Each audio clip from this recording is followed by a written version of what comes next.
Of the problems that Starmer will incur because of Donald Trump being the president.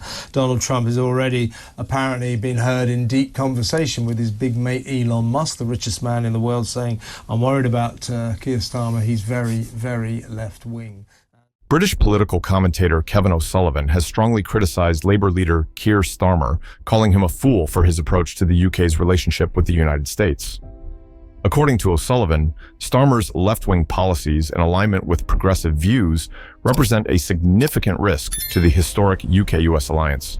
O'Sullivan argues that Starmer lacks the practicality needed to maintain a strong, dependable bond with the United States, which he believes is crucial for the UK's future in both economic and security terms. From O'Sullivan's perspective, Starmer's ideologically left-leaning policies could weaken the mutual respect that supports this special relationship with the US historically. This bond has served as a backbone for both countries' shared interests, from intelligence sharing to secure trade. But O'Sullivan sees Starmer's political approach as out of sync with the more traditional, values-driven UK-US cooperation, warning that such a standpoint could not only discourage American allies, but also weaken Britain's strategic position on the world stage. One of the most concerning points, according to O'Sullivan, is that Starmer's left-leaning politics could be a deal-breaker for future relations with American leaders, especially with conservatives like Donald Trump. The ideological differences between a left-leaning UK under Starmer and a right-leaning US under Trump or any conservative leader could create a blockage on important negotiations. For instance, trade talks could stall as each side might prioritize vastly different economic and social policies. Trump's America First philosophy, which focuses on prioritizing national interests, would likely clash with Starmer's viewpoint, which leans toward inclusivity and leftist values. O'Sullivan argues that ideological friction like this could trouble diplomatic exchanges, and the lack of ideological alignment might reduce the likelihood of the US committing fully to trade agreements or defense partnerships with the UK. Starmer's positions might also be perceived as too accommodating on issues like immigration and social welfare, aspects that are controversial in the US political landscape. This lack of alignment between a leftist UK leader and a conservative US could stall or even undermine critical negotiations, resulting in fewer beneficial economic deals and weaker security cooperation. Starmer's stance may ultimately mean that the UK loses out on strategic alliances with the US, which could impact Britain's ability to defend itself globally. Waffling on about all this nonsense, smash the evil people smuggling down. It won't work. You've got to stop the migrants, you fool. Starmer's left-leaning policies are already visible within domestic policies, raising concerns about the balance of priorities within the UK. One example is the recent policy endorsed by London's Assembly to offer free transport to asylum seekers, a move that has raised considerable controversy. While supporters argue it reflects a humane and inclusive approach, critics worry about the message it sends to taxpayers who are bearing the financial burden of such policies without clear benefits to themselves. The idea of taxpayers supporting free transport for asylum seekers highlights a shift in priorities under a more progressive administration, and it has sparked debate about fairness, with taxpayers expressing frustration that their needs may be sidelined. O'Sullivan and other critics argue that such policies place domestic needs behind those of newcomers, which could raise frustration among the public. They claim that decisions like free transport for asylum seekers point out an ideological shift that provides to humanitarian concerns at the cost of local citizens. This perceived favoritism might displease large portions of the electorate, and this kind of domestic disagreement could weaken Starmer's political standing and credibility on the international stage as well. A leader with strong domestic challenges may appear less reliable in international arenas, potentially undermining the UK's ability to negotiate effectively with other countries, including the United States. In addition to Starmer's perceived policy missteps, O'Sullivan also raises concerns about the Conservative Party's response to these changes. Historically, the Conservative Party has served as a stronghold against policies seen as overly progressive, especially those related to immigration and asylum. Yet, their response to policies like free transport for asylum seekers has been surprisingly muted, suggesting an identity crisis within the party. This hesitation to oppose Labour's policies forcefully has confused some voters and left them questioning whether the Conservative Party is committed to upholding its basic values. By not taking a stronger stand, the Conservatives risk displeasing their base, which traditionally values financial responsibility and prioritizes citizen-focused policies. Their lack of opposition could lead to an erosion of support, as voters might feel abandoned by a party that seems unwilling to challenge Labour's policies. O'Sullivan believes that this supposed alignment with Labour on asylum issues could have long-term consequences, potentially compromising the Conservative Party's future electoral success. In his view, the Conservatives must reclaim their core identity and re-establish themselves as the party that defends traditional British values if they hope to maintain their influence domestically and maintain a strong standpoint on international issues, especially in dealings with the US. While Starmer's policies on domestic issues have raised controversy, he has shown some alignment with traditional national security goals. For instance, Starmer supports an increase in defense spending, which aligns with the UK's goal of ensuring strong national defense capabilities. Recently, the UK committed an additional £2.9 billion to its defense budget, with the intention of achieving a defense spending target of 2.5% of GDP. This proactive focus on defense reflects a serious approach to national security, one that connects with allies like the United States and highlights the importance of sustainable investments in an uncertain global landscape. Furthermore, Starmer's approach to international partnerships includes strategic alliances with Western Balkan countries, aimed at tackling unlawful migration and combating human smuggling networks. This cooperation is crucial in addressing the flow of illegal immigration into the UK, an issue that has long been a concern for both the UK and US administrations. Through intelligence sharing and operational collaboration, the UK seeks to dismantle the criminal networks that exploit vulnerable migrants. They have agreed a motion calling on the mayor to give asylum seekers free transport. Starmer's support for these alliances shows a commitment to addressing migration through collaborative means rather than relying solely on domestic policy changes, which aligns with broader international security objectives. However, despite these defense commitments, O'Sullivan remains skeptical. He argues that Starmer's leftist ideology could still overshadow his foreign policy plans, making it difficult for the US and UK to see eye to eye on certain security issues. For example, the ideological gap between the UK, under a left-leaning leader, and a potentially conservative-led US could complicate joint operations or intelligence sharing efforts, weakening the security ties that have historically united the two nations. An additional source of criticism for Starmer is his alignment with US Vice President Kamala Harris. Critics argue that Starmer's vocal support for Harris, a proactive figure in American politics, suggests a lack of awareness of the broader U.S. political landscape and the current public mood. Kamala Harris's political approach has faced significant pushback in the U.S. for its lack of strong voter connection and clear, actionable policies, which are seen as essential in engaging American citizens on pressing issues like economic instability and public safety. The viewpoint of Harris, which has leaned towards broad optimism and feel-good speech, has left many Americans unsatisfied. For Starmer, aligning himself with Harris could be a misjudgment that harms the UK's relationship with a significant portion of the American electorate, especially those who supported Trump or lean toward traditional values.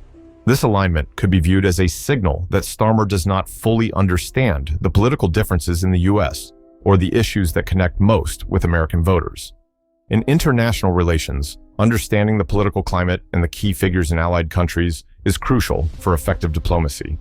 Starmer's support for Harris could create an unnecessary divide, displeasing influential American figures and voters who might otherwise support a strong UK-US partnership. Starmer's interest in left-wing policies may also impact his ability to build strong personal relationships with influential American leaders. While he has engaged with US figures like Trump, maintaining productive relations with future American administrations may become more difficult if ideological gaps continue to exist. In the past, the UK has prided itself on being able to work with American administrations across the political spectrum. However, Starmer's clear ideological preferences may compromise this balance. A US-UK relationship marked by ideological friction rather than mutual practicality would be a harsh separation from the historic special relationship that has ascended political leanings in both nations. Starmer's policy decisions have not only raised criticism from politicians and commentators, but also appear to be affecting public opinions within the UK. His support for policies that prioritize welfare initiatives for non-citizens, such as free transport for asylum seekers, has sparked debates about fairness and the proper use of taxpayer money. Many UK citizens feel that these policies prioritize newcomers over established taxpayers, creating a sense of unequal treatment. This backlash from taxpayers could affect the UK's political stability as government resources and public services become key issues for the electorate. As Starmer advocates policies seen as progressive, some voters worry that the priorities for spending are drifting away from supporting working citizens.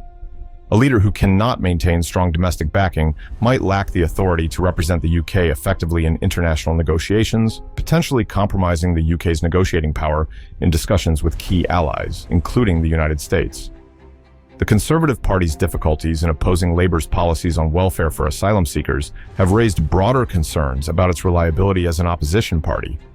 Traditionally, the Conservative Party has appealed to voters with strong views on national security, economic discipline, and citizen-centered policies.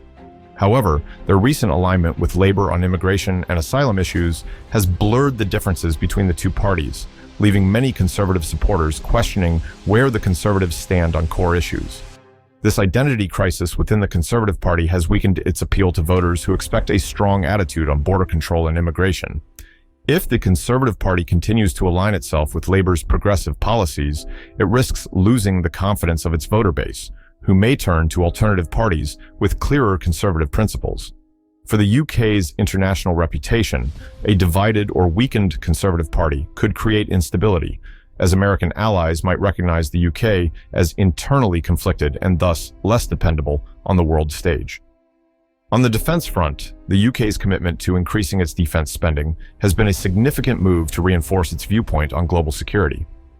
The UK's enhanced focus on defense spending aligns it with other European allies, signaling a collective European commitment to self-defense and stability amid rising global tensions. This move could serve to reassure the US that despite any ideological differences, the UK remains a committed security partner. However, while Starmer's defense spending policies may build some trust with American and European allies, his standpoint on issues like asylum and welfare could still send mixed signals about his priorities. Wishes into facts. Oh, we were so on Kamala to win. Go over and help her, help her. She will win because she stands for the good thing. She's a nice person because she's on the left. One area where Starmer has found some alignment with American and European allies is in his unwavering support for Ukraine. As the UK reaffirms its solid support for Ukraine's fight against Russian aggression, Starmer has emphasized the importance of defending democratic values. This shared commitment to Ukraine connects with the United States and aligns with NATO objectives, underscoring that the UK values democracy and sovereignty even in the face of ideological divides. Supporting Ukraine is a clear statement of the UK's commitment to the democratic principles it shares with the United States and other NATO allies. However, critics of Starmer argue that while he is vocal in his support of Ukraine, his domestic policies might undermine the very values he claims to uphold. The UK's dedication to democracy and sovereignty should, according to critics, reflect a similar respect for traditional national interests at home, reinforcing the connection between domestic policy consistency and international credibility. Despite Starmer's believed missteps, his recent outreach efforts to engage with American leaders suggest an awareness of the importance of maintaining a strong UK-US alliance. The UK-US relationship remains a foundation of British foreign policy, rooted in shared historical, cultural, and political values. Even as Starmer faces criticism, his efforts to engage across political divides signal that the UK recognizes the need for diplomatic consistency regardless of ideological differences. This approach reflects the realistic element of British foreign policy, which traditionally prioritizes long-term alliances over short-term political shifts. While ideological alignment with progressive figures like Kamala Harris may complicate Starmer's image, his willingness to communicate and work with leaders from all sides of the US political range is a positive indicator of his understanding of the alliance's importance. Critics argue that this balancing act must be carefully managed to avoid undermining the stability of the UK's diplomatic relationships. The criticisms from Kevin O'Sullivan and others highlight a growing skepticism about Kevin Starmer's ability to manage the UK's relationship with the United States effectively. His progressive domestic policies, alignment with left-leaning U.S. figures, and the shifting priorities in taxpayer spending all suggest that Starmer might lead the UK in a direction that could trouble the special relationship with the US. Critics worry that this ideological shift might displease conservative American leaders, complicate trade deals, and weaken the UK's negotiating position on the global stage.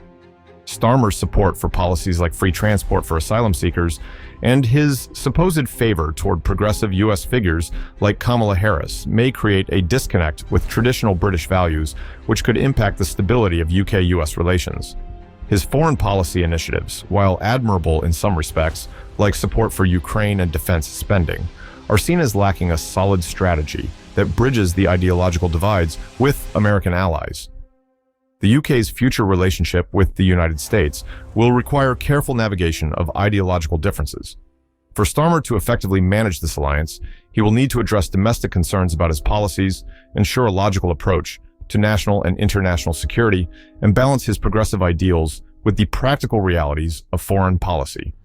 O'Sullivan's criticisms reflect broader concerns about Starmer's leadership, raising important questions about whether his approach can maintain the vital UK-US relationship that has been a building block of British foreign policy for decades.